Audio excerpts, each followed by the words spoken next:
Yo, howdy. All right, let's fill up this stage and see if I can get poor Brandon. Okay. Let me stop my There we go. All right. Hello, everybody. What's happening? Welcome. Hello. Hello. Glad to have you all. Thank you for waiting through that very long introduction there. As Very you know, interesting I'm music. Mike. Yeah, not too bad. Very It was cool video at game-ish. first. After about 5 minutes, you're in a torture chamber. I'm watching the eyeballs of viewers go like up and then like, oh, get me out of here. Yeah, hey Vanessa, hey Jake, glad to have you guys. The topic today is about video games that we want to see turned into board games. Maybe it'll happen, maybe some that we like that already have. As we introduce ourselves, though, this is y'all in chat. You are as much a part of this show as us. So I've got some questions in the top middle there. Pick the one that you want to answer or answer both. What's your favorite video game? If you're not into video games, just say, I'm not into them. That's fine. Or if you were turned into a video game, what game would you turn into? You only listened for about 30 seconds. It was too much, Vanessa. You're welcome. You're welcome. All right. We'll go around and introduce ourselves. We have a missing spot here. So hopefully Marty is alive and well. and he'll pop in. If you guys see him pop in down there waving and me ignoring him, please let me know. If not, we'll just hope that he's well. So we might see Marty as well from Dice.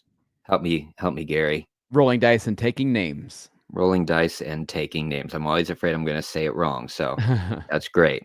We'll go around and introduce ourselves very briefly. And we're going to include, I just want you to tell us who you are, why on earth you're here, and if your soul was turned into a video game, what would it be? Who's going first? I'll Nick. go first. No, Okay, Nick. no, Gary. Nick. Nice try. Go ahead, Nick. Nice try. Of course. Yeah, hey, my name is Nick Gurley. I'm the executive producer at Sea Stories Creative Studios.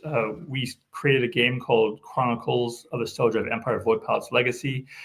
It's a solo board game, so that's how Mike and I met. But also, I'm actually a video game producer, so this is like the perfect topic for me. I love indie games, so I'm super into those. If my soul turned into a video game, Mario Kart, because it seems awesome and fun and cutesy, but underneath is simmering violence that could erupt in a red shell at any moment. Awesome. But what's your what's the name of the company that you work with, the indie game studio?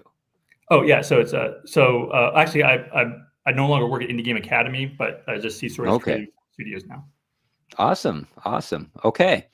All right. Next up, I'll let you guys duke it out. Whoever speaks first. I'll go.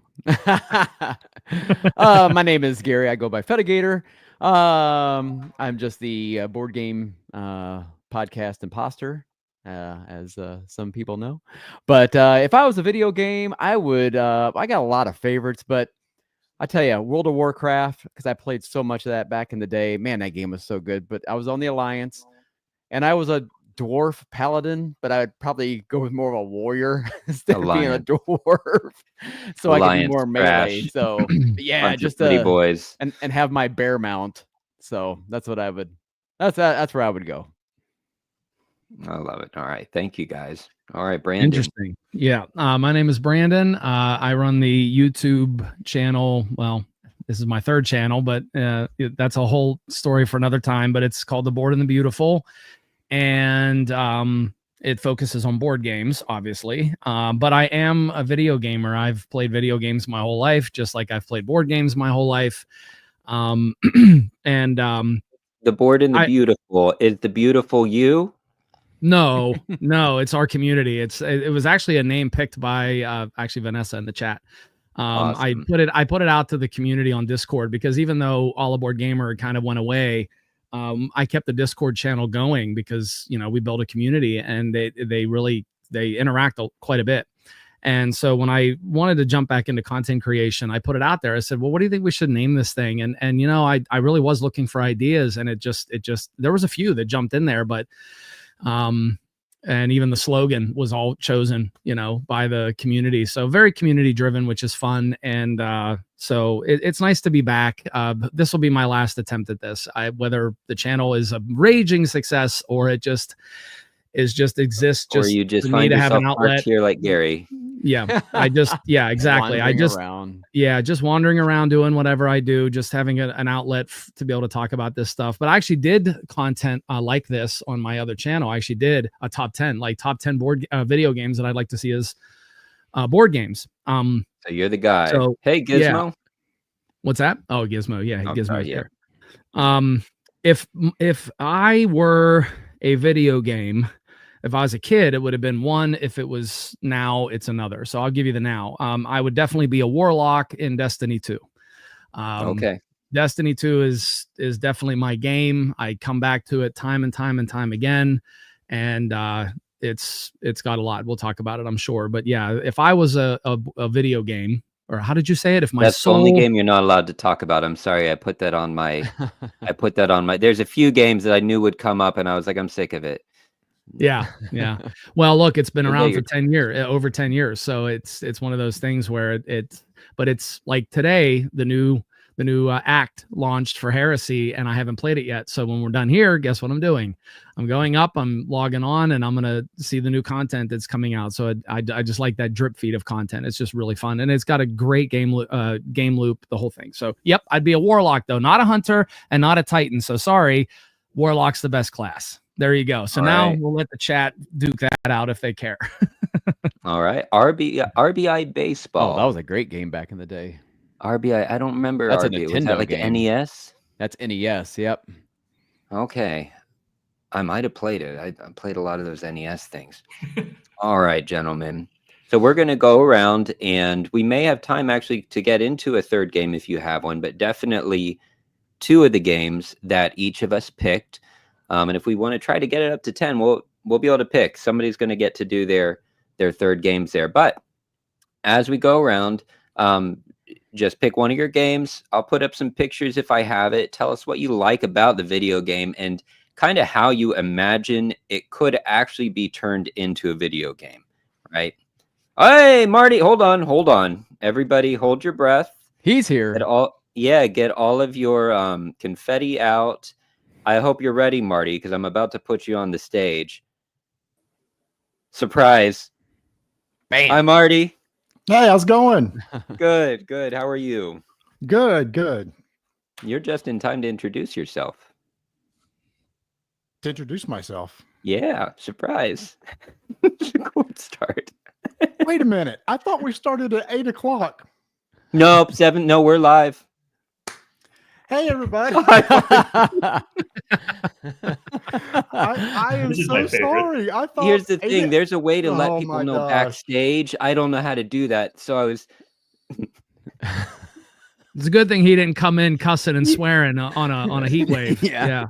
I am so sorry, everybody.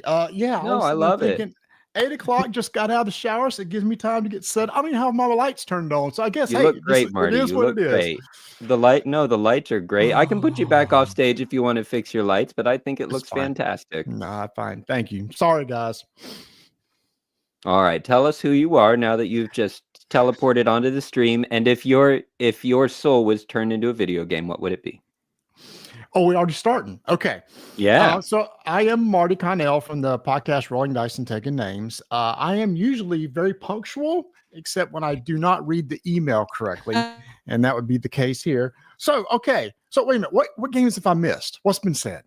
We haven't said anything yet. We just introduced ourselves. Oh, okay. So I'm You're right in actually time. starting out. Okay. Okay. This is perfect. It really is perfect. I hope you go back and watch it. And I got up to date with your last podcast today about the Super Bowl commercials, and that was kind of funny. Mm. Oh, yeah. Silliness. Nobody ever talks about the games we review. It's always the other Yeah. stuff. Okay, so here we go. Let's jump into it. All right. So to kick things off, if we were doing this 2 years ago, there would have been a game number 1 on my list, but now it actually exists, and I just got it today. So let me show it to you. Careful, we can see your background without the perfect lighting. Oh. Oh boy. That is a great choice. Yeah. So this would have been the perfect game I would have asked for a couple years ago, but now it actually exists, so it doesn't need to be on the list. So I'm excited to try that out.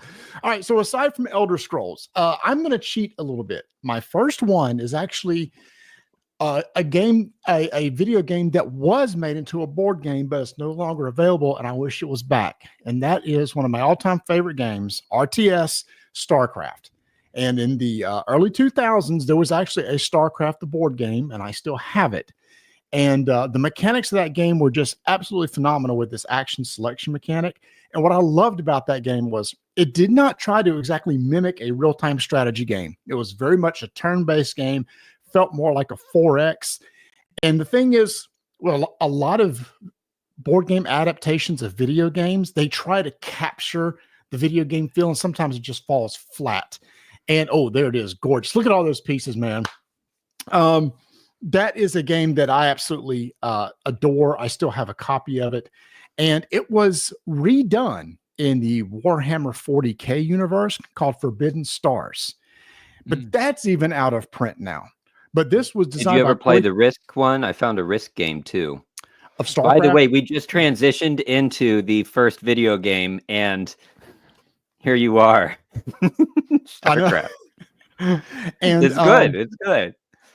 What was I going to say? Oh, no, I forgot what I was going to say.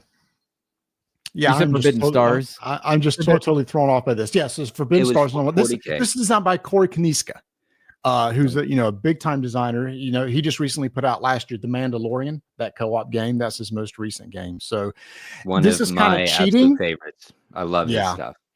So this is kind of cheating, but I wish this would come back. My next pick doesn't exist, but I wish this would come back because it was so good. Okay. All right. So you're talking about, so you played the OG StarCraft. Oh, yeah. That's actually when in like 99, I still got the original box from 1999. All the discs and everything. I never got rid of it. It's not worth anything, but I had to keep it for sentimental value. Yeah. Now, when it came to the board game, the one that was released, what did you like about it? Like, what did they do right to the video game? What they did right was, come on there. What they did right was, so they had this really cool action selection mechanic where you had a certain number of actions you could do on your turn that were represented by tokens. And your action would take place in a certain zone on the board. You would take your token and turn it face down and put it on an action slot. And then everybody would go around. My gosh, come on. Everybody would go around the table. I love it. You come and you go. Everybody would go around the table putting their action tokens face down on a stack, and then it resolves from top down. So you never knew what anybody else did. Were they going to come and attack me? Were they just trying to get resources? You didn't know. So there was a bluffing mechanic that was built into it. Again, it was just so well done because it wasn't like we're trying to make the exact clone of the video game. Instead, we're playing in that universe and giving you that same feel with collecting resources, making buildings, doing upgrades in combat. And I think that's I think that's a key part. It's not trying to clone it, because you have the video game, and that's a great place to play it. All right, let me slide over to Gary. We'll try to go clockwise. Although I wonder if the screen looks the same for everybody. Clockwise according to my screen, and we'll just make this happen. Gary, what is your first pick? All right, so my first pick is so the way I approach this. I got a lot of video games that I like, but I kind of approach it like, okay, ramble some of them off. Yeah. Well, I mean, I would love to see a Contra. I would love to see the thing is how you implement this into a board game, a Mike Tyson's Punch Out, or I mean, they've done like World of Warcraft. You can do the whole big minis and stuff, or they have the pandemic version and all that sort of stuff. But the kind of way I approach it is that I would like to see this as a game, but if I was also a publisher and designer, I want to hit mass people. I don't want to, I want something like, oh wow, I remember that. So I want to make money because I'm in the business, but I also want something that's super fun and something that can like get to the table pretty easily. So my first game would be Super Smash Brothers. Okay. Now I cheated a little bit on my 3 games on how I would implement this. Here's how I cheated. I went to Grok and I go, I want you to make this game for me.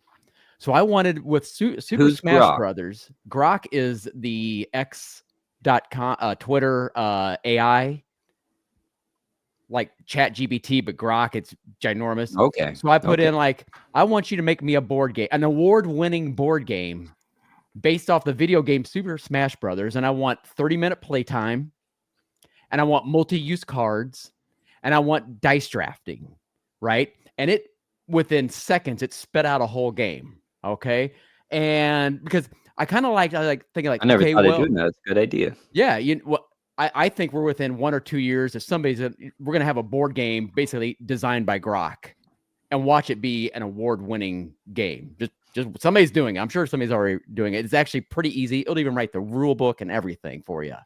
Just don't let anybody know you did it. Right. Or you're going to get attacked. But that's what's coming. Anyway, You're going to take my channel down, Gary. Yeah, I know. Down. We're shutting down, everybody. No, yeah. Because, I don't design games. I just like to play them. But I was interested to see how they would do that, because I like Dice Throne. I was thinking kind of a Dice Throne, but I'm also thinking like all these card games that are coming out. So I kind of wanted a little combination, but maybe reverse Dice Throne. So you could have your characters, and you're playing multi-use cards, but there's also a pile of dice that you can pull out, and you only get so many. That's what Grok was saying. And as you're playing your cards, that's how you're attacking or defending. Almost like if you've ever played Star Wars Destiny back in the day, it was like around for like 2 years. Kind of like that, a little bit of that. So this would be many players, not like a 2-player versus. No, it could be 2. I said 2 to 4 players. You could have teams. You could just have one-on-one. Even said you could set up modular boards and stuff like that. But that's kind of like how I was kind of thinking. It's like, it's attractive. Everybody knows these characters. You could even do it like the way they do Marvel United, right? Isn't that that's correct? No, not what's the Marvel card game that you just buy the packs? Champions LCG? Champions, yeah. Marvel's Champions, yeah. Yeah, Vanessa, it sounds like he's got a pretty heavy crush there on Grok. So you could just you could just buy guys or buy and that way you can have tournaments and stuff. So I thought, man, Super Smash Bros would be such a fun game and a really cool way to implement this. Of course, I'm assuming Nintendo's like, yeah, go ahead, use all our characters. So I'm in dreamland here, but with that's one I would love to see and make it fun, a lot of quick, characters and anybody can get into it pretty easily. Okay, I like that. I like it. Brandon, what you got, man? Well, yeah, I've got, so there are so many to pull from. I mean, my favorite era, if we're talking about just like a lead up to this, my favorite era had to be the 16-bit era. The battle between the Super Nintendo and the Genesis was one of the best of all time, and it just elevated things. But you're going to see a theme emerging with me, because I think a lot of board games that are story based or sandbox based, and I know that right now the campaign game is like on the chopping block. People are just not liking all the Kickstarter campaign games. However, I think if you do it right, a sandbox game, a game that really tells a story, that has a narrative, those video games can translate, I think, really well into a board game format. So the game series that I know, like, my number one, I might have already telegraphed it, but the game that I'm going to bring up now is really, it's a series too, just like Super Smash Brothers, but it's one of Nintendo's just beloved series of all time, and it's Zelda. And I didn't pick one because there's just so many. There's Twilight Princess, there's Breath of the Wild, there's all the new one where you're building things, and it's just so clever. And the machines that people have made. I have my Nintendo 64 copies and the gold cartridges. I still have my Nintendo NES and the gold cartridges. I still have a functional NES, and I can still play my top-down Zelda. Zelda: Link to the Past on the Super Nintendo is arguably one of the best video games of all time for any system at any time. Fight me, okay? Yeah. Let's get into the Super Smash Brothers, Gary. I will agree. I actually think that was probably my favorite Zelda experience. Oh. I tell you what, very few of these games have ever disappointed, whether it's the handhelds. There was a lot of them that came out on the DS, on the Game Boy systems, and every system, the Zelda game Wind Waker was probably one of my favorites of all time too, because of the GameCube, which was an excellent console. So I love Zelda. In fact, I love it so much that I brought props. I have my shield. That's fantastic. Amazing. And I have my master sword to prove how much of a fan I am. Is it a steel sword? It is. Yeah, it's a metal sword. Oh, that's cool. it's not very good quality. It's a little cheap. It's not a good quality one. They make better ones if you're willing to pay for them. Yeah. But I've always just enjoyed the Zelda series, and the way that I see it going into a board game, I think is very simple, because there's been so many of these games released for all the various systems that making a board game that's part of that universe, that actually is part of the canon, and calling it something else but making it board game format would be easy, in my opinion. Working with Nintendo would be the hard part. Getting the license would be the hard part. They would want your soul plus $8 billion probably, because it's Nintendo. But they did make a Sonic game, so like Sega did it. Yeah. Maybe, you never know. Yeah, you never know. But yeah, I think having it story based and having those beloved characters that are there, having and making it a miniatures game. I mean, imagine those Octoroks right there being miniatures. Imagine Ganondorf being a miniature. Imagine would you go old school pixel for the artwork style, or would you go modern day, like the Tears of the Kingdom style, or the Super NES? Which art style on the boards? I would say a board game artist interpretation that's unique to the board game would actually be my preference. So not mimicking one or the other, but sort of I don't know. That's a good question. I see the artwork as being unique. So not really, like Minecraft was cool, the board game, the biomes and buildings or whatever it was called. But the artwork, 8-bit is cool when you're playing a video game, the retro feel of it, but I don't know if I like it. It's weird. On a video game, it's fine, but the hyper realism is fine with things like that, Tears of the Princess, or Breath of the Wild. But I think I like a mature Link. I like that he's grown up, he's matured, he's gotten older, and I like the more mature artwork. But I think that we have so many good artists in the board game space that actually letting them have like a creative license to make something that's unique and different from the video games, I think would be a great adventure. I really do. And I think that just the mission style, the quests, the enemies, the combat. So this would be a campaign game. I would say, even if it's like just Lord of the Rings, Journeys in Middle Earth. Yeah.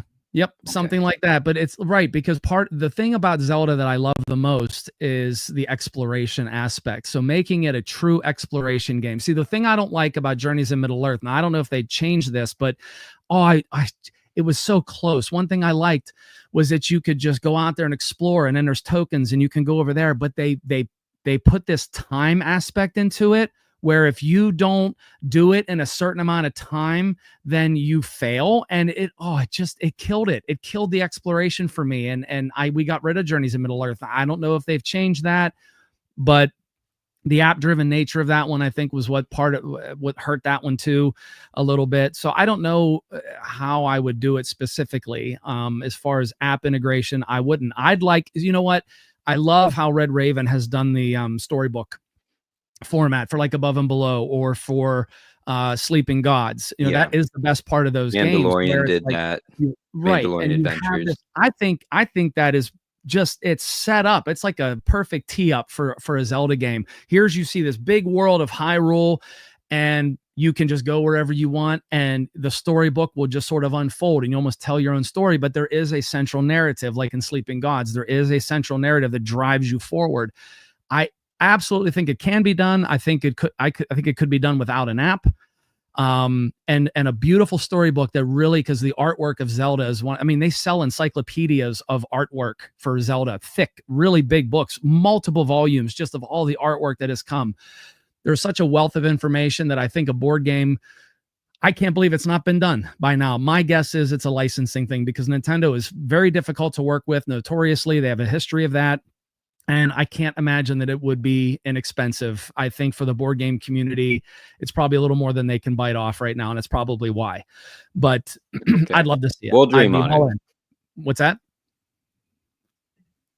What's that? Oh, I said we'll dream on it. Yeah. So that's it. The Zelda series, some game in the Zelda, a unique take on the Zelda series in a board game.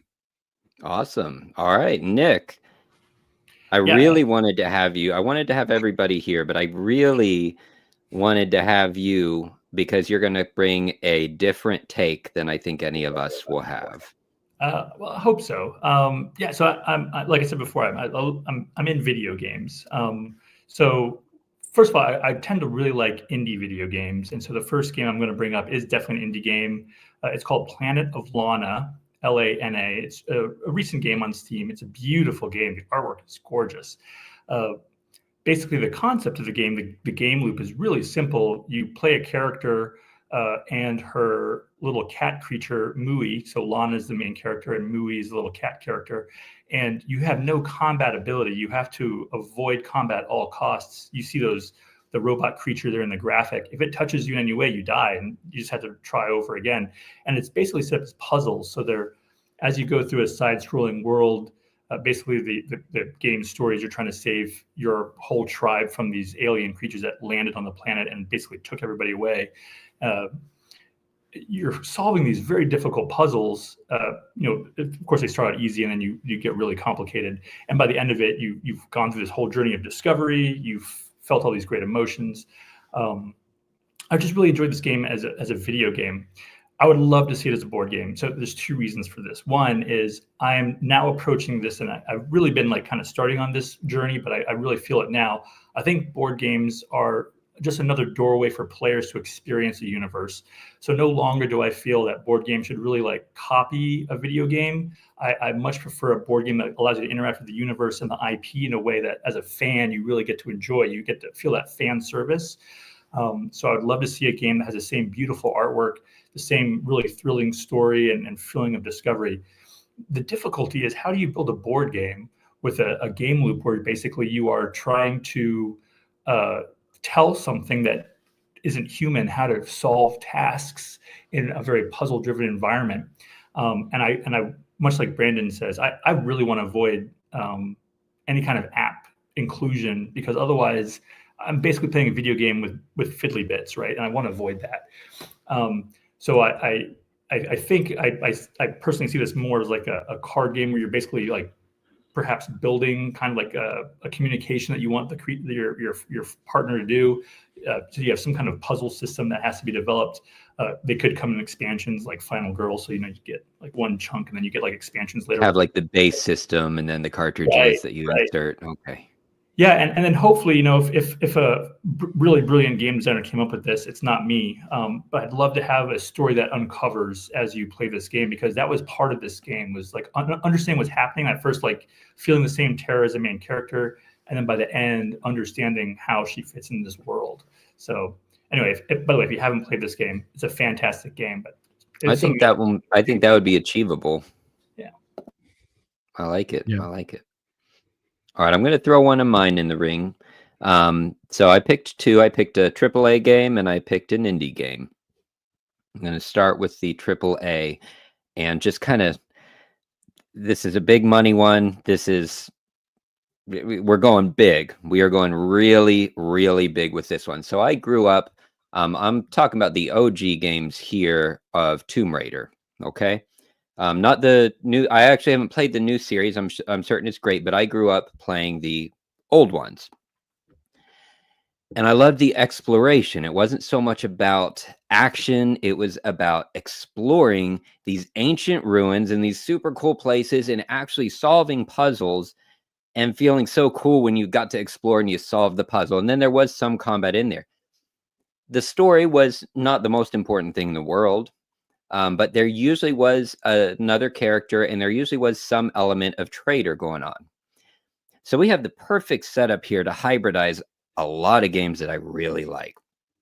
So I'd be blending Nemesis with The Initiative, with Rurik, Dawn of Kiev, and there's another one that's going to come in there. I think Undaunted, probably Undaunted 2200. So the way this game would be played, though, it would be on a map like a Nemesis map where you are exploring and you flip over hexagons as you explore this cave. It's a semi-cooperative game with a cooperative and a solo mode.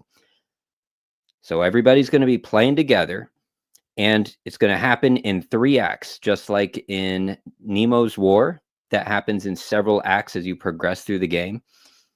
So somewhat scripted. So Act 1 Everybody's kind of just working together to enter the tomb, find some items, gear up, and your goal is always to find the gate. It's randomized though, because it's different tiles each time, but that's always goal 1, act 1, find the gate. Okay. The other difference in this semi-co-op game is you're allowed to directly attack each other. The other difference though is there's no player elimination. If you knock somebody out, they just have to pass a turn, they lose a turn, and they come back with like 1 health. There are little things that would need worked out, but anyway, you find the gate. Then comes the puzzle part of the game. So once you get to the gate, it's locked. So now the game's going to instruct you to put all these different little riddle pieces all around, little pieces that you have to collect, right? So everybody has to go around and collect all these pieces in order to solve one single riddle, which is where the initiative comes in. You go and collect these little pieces, put in the symbols, and everybody solves a riddle together. That's the tomb part where you've explored. Now you got to solve the puzzle. It's great. You solve the puzzle. It unlocks all these little doors, and your characters each have to get a relic. This is why it's okay that everybody can attack each other, because at the gate will be 1 slot for each active player. Every player has to stand on that spot with the relic. It's the only way to open the gate. So you have to help each other. And that's where I want to create the cornucopia scene when we get to, so act 2 was the riddle. Act 3 is now the gate has opened. And this is where the game just goes into overdrive and it just gets chaotic. The gate opens, right? Everybody's there. Stay with me. Stay with me. I was so excited about this. Everybody's there. Gate opens with your relics, and there's going to be that's the only piece you really need to go in on. But a big red gem. Just have fun with it. Everything else can be cardboard. Just give us the big gem or something like that, okay? The first person that takes the gem, it triggers Act 3. Oh, and I forgot to mention, yes, this isn't in like turn order. Everybody plays at the same time. So you have action cards. Everybody puts your cards face down. You flip it over. And this is where Rurik Dawn of Kiev comes in. They will have numbers, priority numbers. So like the higher the number, if it's a 5, you go last. If it's 1, you go first. Usually the 1s have weaker actions. The 5s have stronger. All right, so everybody flips at the same time. Once you open that gate, first person to get that gem, everybody reveals their secret objective. And you find out, there's 3 people that are supposed to leave this place with the gem. And you're all stuck in this one spot together.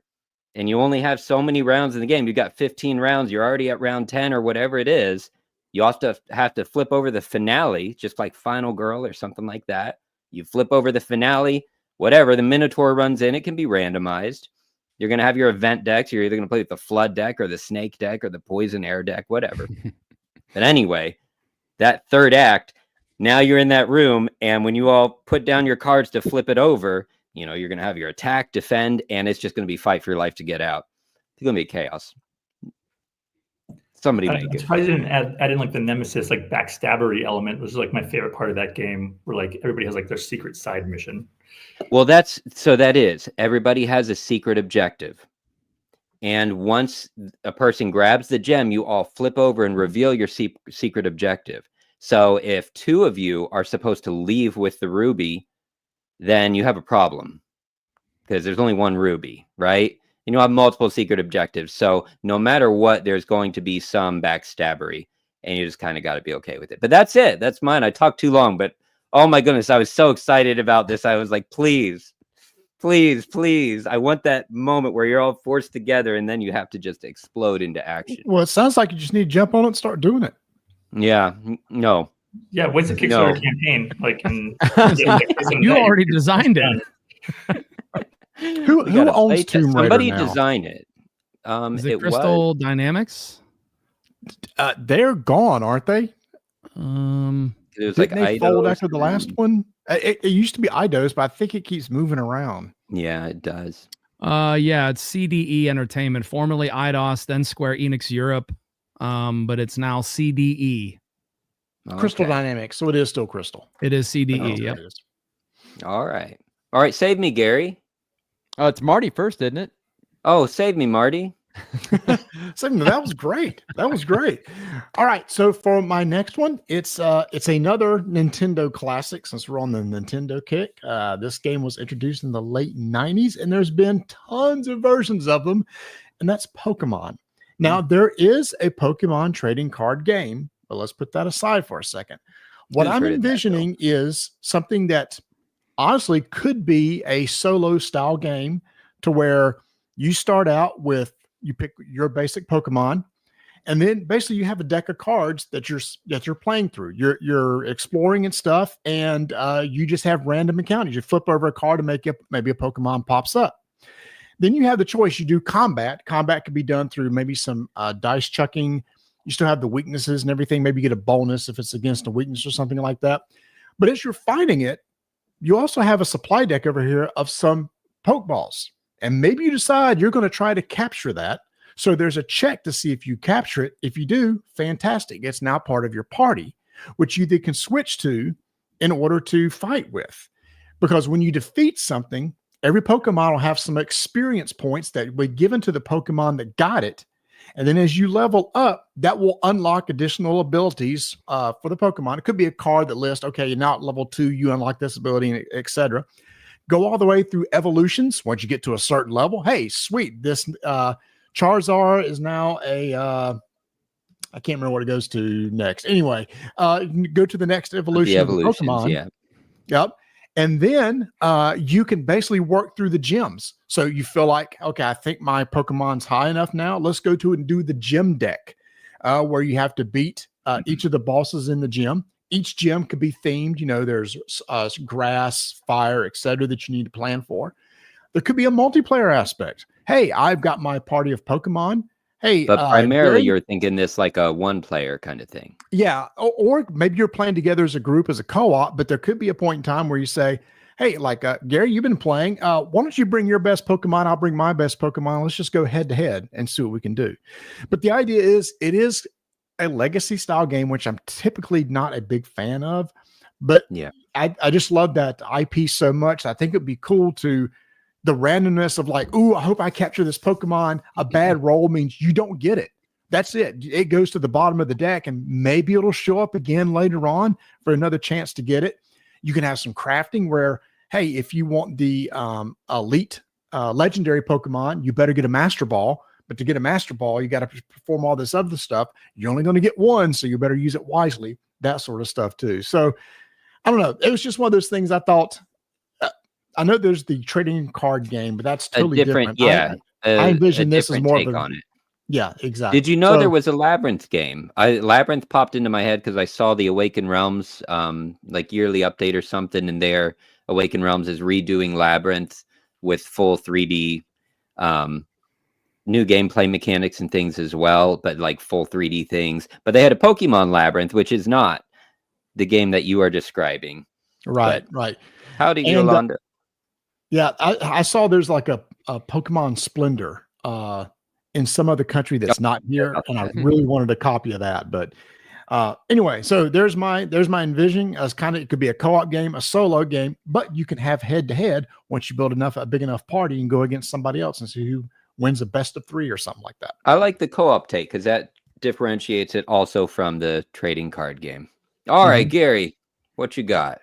All right, so I give you my quick one, my kind of quicker game, and I was like, okay, every now and then I do want to play a longer game, but yeah, I want it involved. I want everybody's engaged, and so I'm thinking like, but I don't, I'm thinking maybe 3, maybe max 4 hours, 2 to 4 hours, somewhere in there, right? Not Twilight Imperium, but kind of a big sprawling game like a Twilight Imperium. And there's only one game out there that I loved. I think, man, if somebody would do this, it would be awesome. And that's Grand Theft Auto. And you're talking about, I want you to know, I put it an in image search for this for my channel is difficult. I know. Keep it right there. So I put this in the Grok, and Grok spit this thing out because I wanted the mechanics to be more like a Thunder Road Vendetta, Heat, and everything. I wanted like 60 minis, so it came out with like 30 cars, all different types, 15 boats, 15 helicopters. And so they all come with their own card. And so there's ratings of like damage and stuff. Cause as you're going through the game, you got to get fuel. There's money involved, but also as you're playing this game, you're doing side missions. There's one big mission, which is taking down the big mob boss of the whole town, right? But you're moving through the city, and each vehicle you can stop and pick up another I think I had vehicle an and image move. of a city that was usable. Well, so don't worry about that. I asked Grok to go ahead and create an image of what this game would look like, and he went ahead and did that. Ooh. And Can you also present what? it? Yeah, hold on one second. Let me. Let's see. Did I give you all permission to present? I gotta share my screen. Let's see here. All right. Can we take people out of their car and beat them up and steal the car? You can. So it actually has that in the rule set. Did it share there? Yeah, you shared there with Yeah, you. so I can. Oh, but I Yeah. have control to add it to the stage. Okay, Yeah, you got to add it to the $10, stage. sir. You got to add it to the stage. Remove other But also media. there's side Okay. missions, and what Grok kind of put out is like there's tracks. So there's like if you're moving a lot fast, kind of getting through the thing, there's a heat track, which means there's a lot of heat on you from the police. So if you get too hot, they're going to get caught. You get slowed down. There's an infamy Where is track it? as you're taking. There you go. And that's what it came up with. Brought to you by Grok. Okay. Brought to you all by right. Grok. And I wanted a big, board. I wanted a big, like a 4x6, map and everything. Yeah. So it's large and sprawling. So, but here's the campaign. Here's all your minis. And it's fast. It plays a lot. There's side missions you can do. You can go up the infamy track, or you can go after the big guy. Yeah, if your car gets destroyed, you're done. You just leave it. It says you Gizmo, leave you're it gonna there, need a but bigger somebody else table. could pick it up, and it's kind of ready to go again. So Awesome. yeah, Awesome. so Even like got us yeah, an image. we need this type of game in our world. They called it Grok Okay. called it Grand Theft Auto Streets of So Chaos. is that yeah? So is this co-op? no campaign? Or no is it- no no, no not no at this all. is No, competitive. I'm okay. coming after you. Yeah. Okay. You're like your okay. own little mobs part going after, you're a mini mob or a small mob going after the big mob. Okay. I'm just going to Yeah. be trying to tend to my garden in the corner there. The big fence. Awesome. Awesome. All right. What do we get over there? I think we're up to Brandon. Yeah. This is the one. This is the game. No surprise. This is the game. Oh, that hold on. I'm sharing your Oh, yeah, screen. yeah. I'm sharing your screen, Gary. Oh no. Okay. All right. So this is the one that if you said that my soul would be, if I could transport my soul to a video game, it would be this. I mean, it's Destiny 2, without a doubt. By far, this is the game that I've put more hours in over the 10 years that I've played it.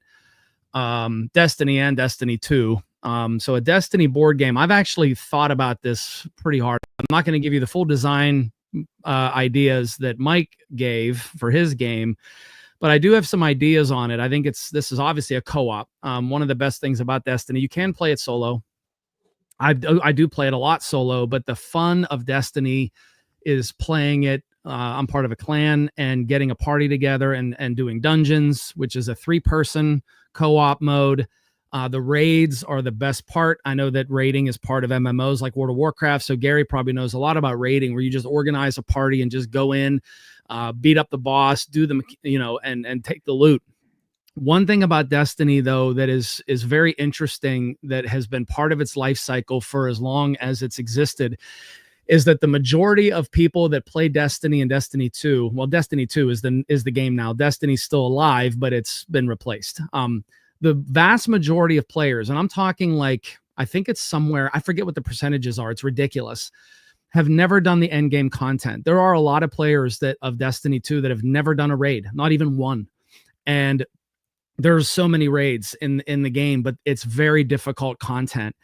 I play Final Fantasy 14, yeah, which is a different type of MMO, but yeah, there's a lot of other than raid. I think I've played it for 3 years and I haven't done a true raid yet. Yeah. And that's sad. And the dungeons are also difficult content, but it's just a different kind of feel to it. But the best part of the end game content between, I'm talking about PvE. They do have a PvP, but I hate it. I don't play PvP in Destiny. I'm talking about player versus environment. That's the best part of the game, in my opinion. So this would be cooperative. Yeah, the cooperative would be great. And so many, and here's what I envision. Oathsworn kind of got close. Oathsworn, the boss battler, but in between the bosses, you had this narrative, you had story. And let me just say about Destiny, the universe, Bungie, of course, the makers of Halo, The universe of Halo, the lore behind Halo was amazing. It blew everybody away. Well, Destiny 2 has some of the it's confusing. The storytelling hasn't always been the best. I completely admit. Trust me, I'm not a fanboy of Destiny in the way that I apologize for all of their mistakes. The game has made me angry many, many times. But one thing you can't deny is that there's such a wealth of lore. There's such a wealth of lore. Yeah, there's so much storytelling you could do here.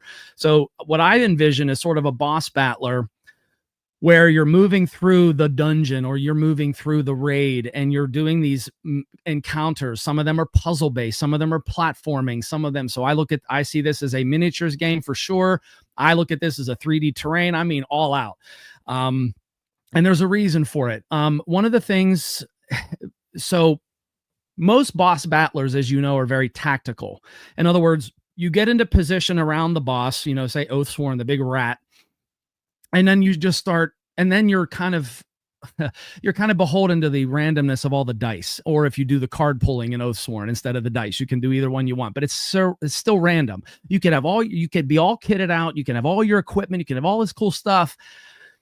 And then you get around the boss and you're rolling dice and you can't hit the broadside of a barn. I hate that in board games. It's one of the worst things about that. It's almost like, it's like the reverse of what I'm expecting. The rewarding part of Destiny and why I come back to it time and time again is because my idea for the board game is to make it reverse tactical. In other words, the damage phase in my Destiny board game, the damage phase on the boss is your reward for doing the mechanics right. So the puzzle is the mechanics. You know, the thing is with Destiny, when I say it's cooperative, it's cooperative. World of Warcraft, you can all talk to each other and you can sort of coordinate. I'm not saying you can't do that. Chaos. Destiny, you cannot complete boss encounters, raid encounters without absolute, precise, perfect communication. It's not just about communicating, hey, use this spell or use this thing on this boss. It's way deeper than that. It's way more complicated than that. And I'm not trying to listen, I'm not trying to diss on World of Warcraft at all. Everybody does it. It's okay. It's the funnest one to diss on. Yeah. But my idea would be the difficulty is getting yourself into position and activating the switches in order, or like in the Vault of Glass raid, you have to do the oracles where you have to shoot them in a certain order as they appear. And everybody's got to be talking. Okay, mine showed up. I'm number 2. And then you hear someone, I'm number 3. And then you have to shoot them in that order as they appear. And it gets more difficult as the encounter goes on. That is a rush that does not exist in any other video game that I've ever played in my life. Okay. That's what I come back to. And I think again, in my dream world, I think you could replicate this in the board game somewhat, or I think you could get very close by making it the reverse tactical. Everybody has their role in the dance. Yes. Everyone has their role in the dance.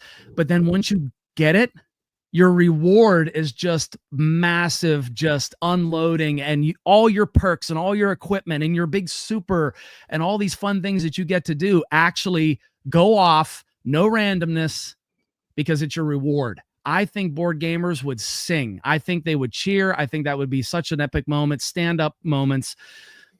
I think it could be done. And it's one of those things where I'm just surprised it hasn't been done. But again, I would be horrified if someone just took this and just made just another campaign game with miniatures and it was just bleh, you know, and that's what I worry about. So that's my idea. Just to kind of do that. I think the reverse tactical, no dice rolling, you know, do the mechanics first, get that right. Yeah. Everybody has their role and you're communicating, really bring out the essence of the video game, not copying it, but bringing out that essence of it. But then your reward is, okay, you guys get to do all these cool things and do X amount of damage to the boss and then repeat, rinse, repeat, do it again. You know, I think that would make it really fun and it would create a nice game loop. So that's my idea. I love Destiny 2. It's a great game. And I think it would make a good board game. So that's seven games covered, and we're getting yours next, or maybe it's 8. We're getting yours next here, Nick. Help me count. Math is not my thing, but if you guys can remember, and if you can help in chat as well, I'm trying to think. So that was a boss battler, the different types of board games that were kind of created so far. Destiny would have been like a boss battler, right? Yep. and before that was GTA, which was, what did you call, you compared it Under to Road Twilight. Vendetta, like the chaotic racing game, I think. Yeah. Combat Okay. Like racing. modular, you Yep. know, situation based. Okay. And then we had more of a cooperative or solo Pokemon. What category would that one fall in? Like if you were to give it a genre of board game. I mean, PvP, almost like, right? well, I mean, the co-op aspect of working together. But the thing is, though, I thought there could be a PvP element also. It's just one of those things you could do both, work together to beat the gyms and stuff like that. So it'd be kind of like a co-op. Is it like a deck deck builder or a building game. hand management? A more of a hand management, because the deck builder would, I think, be too close to Pokemon. So I was thinking something like, as you unlock abilities, they're just there as opposed to having to draw the right card and get the right resources out to play. Just like in the game, it's there for you to use. Maybe there's a cooldown, just like you have to wait before you can use it again. Cool. So we got like a hand management in there, and the planet of, help me with the name again, Nick, because it was a new title for me. Planet of Lana, and you know, that's a good question. I didn't have like a good definition of it. I think it would probably be like a solo game, solo card. I guess it would be a deck builder in some mechanic, but I didn't really have like a good complete design. You know. Okay, but that was just neat. We've covered a lot of different designs there. But since you're on the mic there, Nick. Go ahead. First of all, I'll say this, Brandon. Clearly, you're a fan of Destiny. I can see the passion coming out. However, I think you really did a great job capturing what I was kind of talking about before, about like engaging with the IP in a way that makes sense. And I love the idea of a boss battler, because what you're doing is you're actually bringing in the player base to a place that exists in the video game, but a lot of them have never seen, and that would actually pull them back in the game. So like, as a producer, if I was hearing something like that, I would be like, yeah, this is probably a good idea. I don't work for Bungie, but I think it's a great idea. And I think I could see like a lot of, like, that is like where I would see a wonderful overlap. I think it's a really cool idea. Okay, so for my last game, another indie game. Okay, so it's called Braid. Some of you may have played this game. Okay, so it's famous for not only its direction, but it's really the gameplay that really did it. And so if you've never played the game, I'm trying to think about how much I want to spoil for folks. But so spoiler alert, if you've never played this game but want to, and I do recommend it, you should definitely stop listening to me right now. There's two parts of this game that I think are fantastic. Is this a fake image, Super Nintendo? That looks, I mean, it's the right characters, but I don't know. I've never seen that before. I don't know. There wasn't a Super Nintendo. Yeah, it wasn't a Super Nintendo. Braid game. came I thought it was fake. I just wanted to check. Yeah, we'll put a real one up. That's the antagonist, though. I'm sorry, the protagonist / antagonist. So if you There have you a go. game, so there's two things with this game. So number one, the game loop is very interesting. It is a puzzler game, side scrolling, and the main mechanic is that you can control time, and so time always has something to do with the game. So either it's you can reverse time, you can hold time, time slows down based on where you are in the screen position, time changes. And so it creates these really amazing puzzle elements. The second part of the game is it's really a very narrative game. Basically, and this is definitely a spoiler, so this is your last chance. When you start the game, your character is trying to rescue a princess who's being kidnapped by a knight. By the time you get to the end of the game, you realize that the princess is trying to stop you from chasing her, and the knight is rescuing her, and actually you are the antagonist. And then there's another layer on top of that, which I definitely will not spoil, but there's a hidden ending in the game that I think is even more powerful than the primary message of this game. If you want to look it up. How many hours to play through it? Well, the main game just to play through isn't that bad. It's if you want to get to 7 stars to get the hidden message, you're going to be spending some time, unless you got to walk through. Anyway, if they could find a way to build this into a board game where you've got a mechanic where basically you are planning things out so that you're planning things out forward and then it's being reversed on you, and that's how the puzzles are being solved or the game is being solved, while also unmasking this hidden narrative. I admit that replayability would be affected because once you learn the secret of Braid, you don't need to play it again, right? But I would love to see a game that plays with time like this. So this is not a game where I'm talking about like engaging with the IP again. This is a game where I'm like, the mechanics are so fascinating that being able to execute that in a board game format would be really cool. I have not solved that problem, and I did not ask AI. So okay. I would be interested. I do think it could be a solo game. It could definitely be a multiplayer game. I think that would be really interesting to kind of work with somebody else and try to figure out how to solve these puzzles in that way. I think there's a lot of fun to be had that way, but I don't know how it would be worked out. Okay. So, yeah. According to how long to beat, completionist is 7.5 hours, so it's not a long game at all. Okay. And it sounds like a little bit like the mechanic you're kind of talking about slightly is like that game Far Away, where you're playing forward, but when you go to scoring, you score backwards. Oh, so there's like a little plan. Yeah, it's a very popular. It came out last year, I believe. Oh, yeah. So you play up to, I forget how many cards it is, 10 or so. So you're kind of planning, but you're also like, I got to think about this backwards because when we start scoring, it's going to come back. That's how you score. It's very clever. Yeah, I would hope that the designer, whatever brilliant designer would work on this. First of all, they need to have passion like Brandon. But I would love to see something where it's not just like one single medium. So it's like, it's not just cards, not just initiative tokens, and not just dice, but rather a combination that forces you to really kind of work your way through the process. And it could be really interesting. Almost like using modules. It will hurt my brain. The game can hurt your brain, even the video game version, but it's so much fun. Awesome. A good pick there. I've got just a little pick, an indie game as well. There are so many to pick. My big one would be Final Fantasy, but I need a whole series for that, because there's too much to talk about on influence and all that there. So I picked an indie game. It's called What Remains of Edith Finch. Have you heard of that? Have any of you heard of that one? No? Yep. Oh, you've heard of it, Brandon? Okay. Did you play it? I've never played it. 2017, I think, right? It's an older game. It is now. It is. Yep. Yep. 2017. We're getting ancient there. Yep. This is okay. So this presents, I think, something that's a problem for board games to pull off. Board games specialize in emergent narrative. Games like Final Girl and Nemesis and all that, where you have a story, but it emerges as you play. And I love tabletop gaming for that. There isn't anything else that can really pull it out the same way, right? But I also like a streamlined narrative.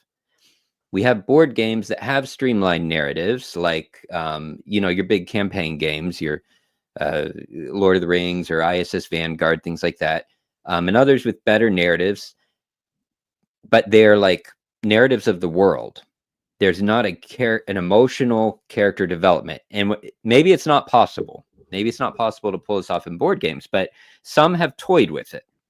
So the initiative, actually, if you play through the initiative and you get all the way through that comic book story, like the lives of the 4 teenagers and how they each overcome their like inner demon, it moves you. And you're like, that was cool. I'm not sure how they did that, but that was cool. RPGs, yes. So I want an actual kind of board game type of thing.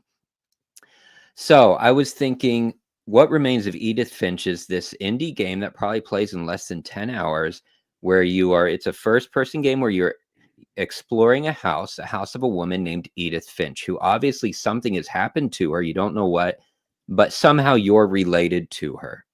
And you're exploring this abandoned house, and it's just massive. It's got, I'll pull up an image here. It's got like 7 or 8 layers to it. Let's see if there it is. 7 or 8 different levels, and you're just trying to figure out who is Edith Finch, and you figure it out by solving puzzles in rooms and reading letters and things like that. And it's very emotional, and it's a little dark. It's definitely dark. It's kind of like if you were going through the Kennedy family saga or something. So I thought, in a board game, I love escape room games. And I love these murder mystery games where you have all kinds of components that you can take out of elements, like out of envelopes. But I also love, like you were bringing up, I think, Brandon, these Sleeping Gods and the Mandalorian Adventures, where it's a binder and you flip over the map. So I was like, what I want is What Remains of Edith Finch, and I want you to actually be on a map. So I want to have the book with a map, and I want you to have a little figurine, and you have to spend move points in order to move around the room, to move to objects. Except when you pick up the object, that's where the escape room so you need the escape room, but you just need one figurine. It can be cardboard, and you need the map book. All right. Maybe dice. I don't think you need dice, but anyway, you go to the little cupboard or something to open the drawer, and you actually get to take something out of the envelope, escape room style or investigative game room style, hunt a killer and all that. And in that, it's just like the game. There's an actual character development arc that has to be carried through with narrative, which means this is going to have limited replayability.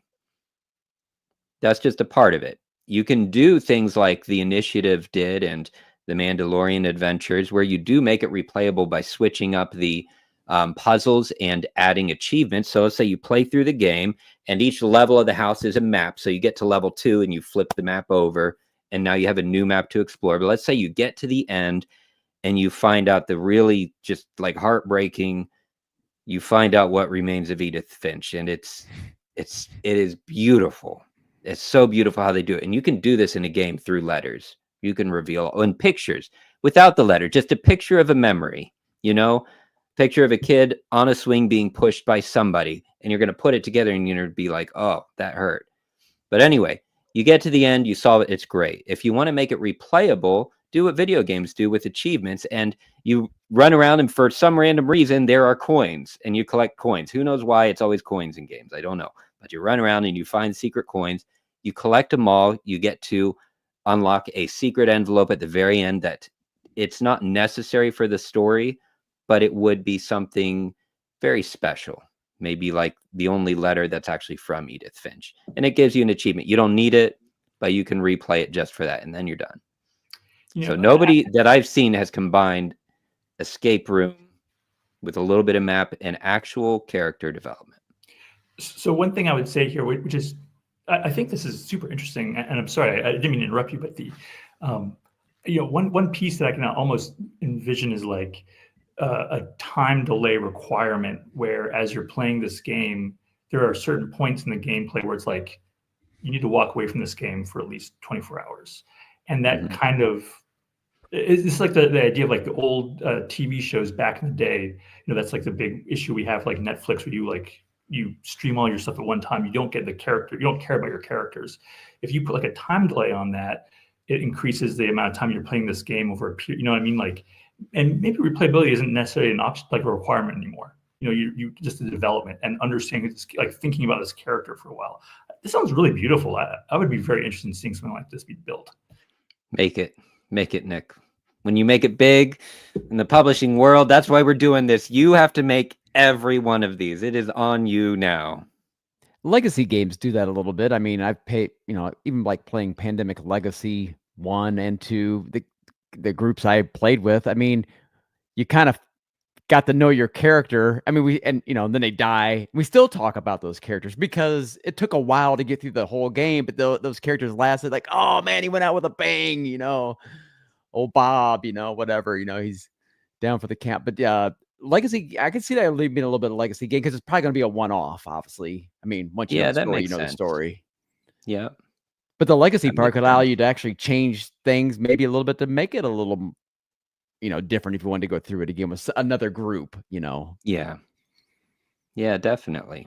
So, the other option would be potentially like you expand it to multiple games. So you don't get the whole story until you play all the different games. And, this is where like me as a designer would be a little bit evil, where I would like release one every 18 months or something. People are doing it. These cartridge-based games, you've got Unsettled. You buy the base game, you have all the individual planets. Just make it a little bit of character development in there. Board games are it's not that people haven't toyed with it. And like Pandemic Legacy, which I have to play actually. I haven't played any of those seasons yet. So I want to experience that. But I do, like you mentioned, Nick, I would love where, yeah, you get the additional game, but each additional game has a little bit of story, because I think I'm going to shut up right after this, but okay, MMOs, Final Fantasy 14 pulled off one of the impossible things, and maybe Destiny did too. I haven't played that yet, but you kind of had a choice. You could play a linear RPG with a good story, character development, right? And but like less freedom and exploration, or you could play an MMO, all kinds of exploration, interaction, not great story, like great world building, but not great character development. Final Fantasy 14 came in and just wrecked the world, and they actually told a narrative that people spent 10 years with this game to get from A to Endwalker, and they were like, we can make an MMO with character development. And I want to see board games pull it off, that you can make a series of games that also has character development. I'm done. I'm shutting up. No, Destiny, and I will say one of the weaknesses of Destiny is that it didn't do that. They failed completely. The narrative is very disjointed. If you leave for a season and come back the next season, you miss that. You'd have to go back and play the content. It's really weird and disjointed. If you're a new player coming into Destiny 2, it's an absolute nightmare trying to figure it all out. The narrative just isn't there. They have also done something that is really shady that the community just hates. Bungie has, they call it the content vault, because the game got so big. And again, I don't get this, because World of Warcraft exists, Final Fantasy 14, these huge MMOs exist that have huge game file sizes, but for some reason they had to, quote, vault away. I mean, there's content that you can't even play anymore that I paid for back in the day. I can't even go back and play it. And so that huge part of the narrative is missing. Chunks of the game are missing from Destiny 2. So you're right. Final Fantasy 14 did something. If you're going to play Destiny 2, the video game, for the narrative, good luck, because it's just, I get it, because I've been around for the whole time. I've been in it since Alpha, Destiny 1, but it's a nightmare. And Final Fantasy 14 did pull something off that very few MMOs can do. So I think because Destiny 2 has because Destiny 2 has moved into episodic content, I think a board game can fit into that. That's why I think the board game side of it, you can definitely compartmentalize it, because it is now a compartmentalized seasonal game. And by the way, I wanted to mention that seasonal content is something doable now in board games, because Cthulhu Death May Die has proven that you can actually sell seasonal content and build upon what's there, and people will buy into that. Why couldn't you do that with a game like Destiny 2 or some of the other games you guys are mentioning, where you have this core box, you play the content, you play that season, but then you get another seasonal box that brings in another piece of a narrative, and you can play that and build upon it and tell a good story without trying to cram the entire thing into one $700 Kickstarter, and then the thing is so big people aren't even playing it. Why not give us something less expensive that you can digest and play, that fits into the narrative, and then just do a season each year? I don't know. I mean, maybe I'm crazy. Maybe that's too expensive. Maybe that doesn't work. It's risky, I'm sure. But I think for a story kind of game like that, an MMO, I think that could work in board games too. I love it. I have kept you gentlemen and chat here just a little bit over. We can call it here, or we could do a quick 20 questions to wrap it up. You guys okay for a quick 20 questions? I'm up for I'm good for that. Sure. Okay. I'll stick around. All right. Okay, so I am thinking of a game, and I'm going to use Board Game Geek as my guide and the rules for the game, because chat, you are players in this game, and you are all a bunch of cheaters that have won every time so far. But no, that's okay. This is open book for chat, really for everybody. All the answers I get are going to be from Board Game Geek. You get to ask me 20 questions, yes or no. Anybody can ask them. You have to guess what board game I am thinking of by that 20th question. So anything, as long as it's a yes or no question. If I need to clarify it, I'll clarify. But yeah, chat, you guys have been amazing each time. Let's start. Is the game the top 200 of BGG? Oh, let me pull it up. Calm down, Gary. Oh my goodness, what is wrong with you? I'm ready to go. That's like the official. You can't first see my. You can't. I'm not sharing my Mm-mm. screen backstage, No. am I? Okay, No. good. I did that last time, and I was like, oh. All Marty, right. Is it in the top? what Did you happens say every the top 200? Top 200. It is not. Okay. Oh, He's going harder now. is it co-op? It is. It is. Yes. It is co-op. Okay. It's 2 questions. I'm going to Is put the it in the genre chat. fantasy? No, it is not fantasy.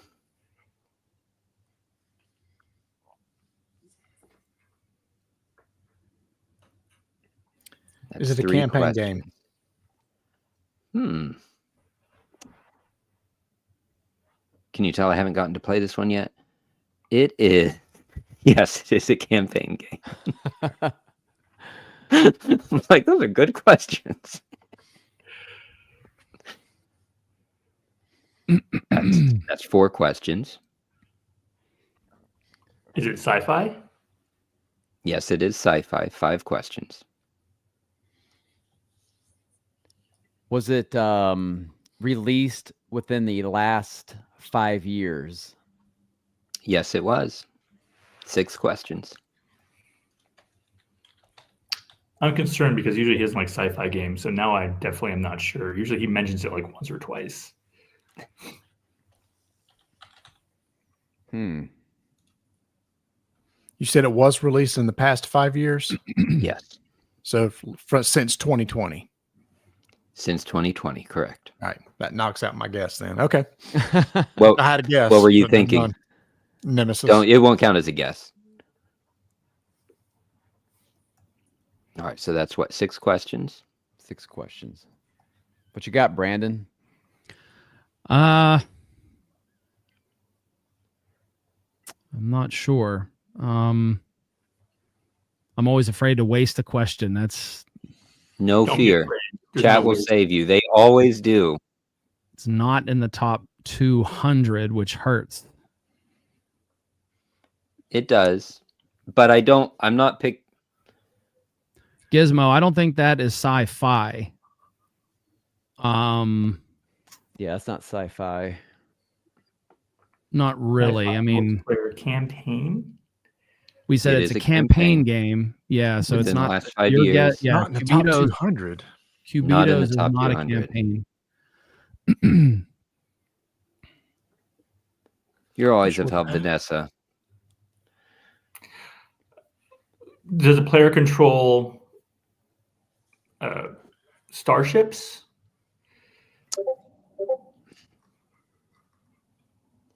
No, you do not control starships. Mike, just a clarification. When you say That was science 7 fiction, 7 questions. I don't want this to count, but when you say science fiction, we used to get in debates about this. Do you separate fantasy and science fiction, or do you consider fantasy part of science fiction? Okay, yeah. So big debate there. So I would consider, if you asked, is it fantasy and it was like Star Wars or something, I would ask you to clarify. Okay. So Star Wars would be science fiction. Star Trek would be science fiction. Anything involving space, I'm going to count as science fiction. Okay. Is it based on an IP? 8 questions. Yes, it is based on an IP. Okay. Is it based off of a video game? 9 questions. Yes, thank you. I stuck with the theme. Oh. I think I have a guess, but Oh, hold on. I do too. I think I may now, but let me see. Choose them. Guess. 9 questions. You guys are on a roll. You're doing fine. Eclipse is not okay, Eclipse is not based on an IP. I have a guess though. Let me see if I can narrow this down real quick. Has there been, in the video game space, has there been more than one release of that title? Don't do this to me, man. Don't do this to me. Let me find out. Well, then, Hold on. If you don't, then it's not my guess then, because it's an obvious answer. All I'm thinking, like, or there's sequels. I know there's mention of a sequel. Whether or not it's out, I'm having a hard time telling. So but I would say yes. But that whether it's that, DLC, like downloadable content, or sequel, I'm not sure. No, that knocks out Mass Effect. That's exactly what I thought it was going to was. That's why that's that question. Okay, so that was. You guys what are we care if I make 11? a guess? You got, 11th question. Go for it. Yes, please. Deep Rock Galactic. Boom. There you go. At 10 questions, what? Deep Rock Galactic. I never even heard of that. Oh yeah. Yeah, It's supposed to be very, business. very good board game too. Yeah. And as soon when you said there might be something, I've heard that they're bringing out more content for it. Yeah. Came out Yeah. a couple years ago. Yeah. There's a new campaign or something coming out. So The video game's Deep great. Rock I don't know if you guys played the video game. Yeah, I have. It actually is good. It's Yeah. a lot of fun. Okay. Awesome. Hey, is that a Well, record? they actually got it without chat this time, but y'all tried.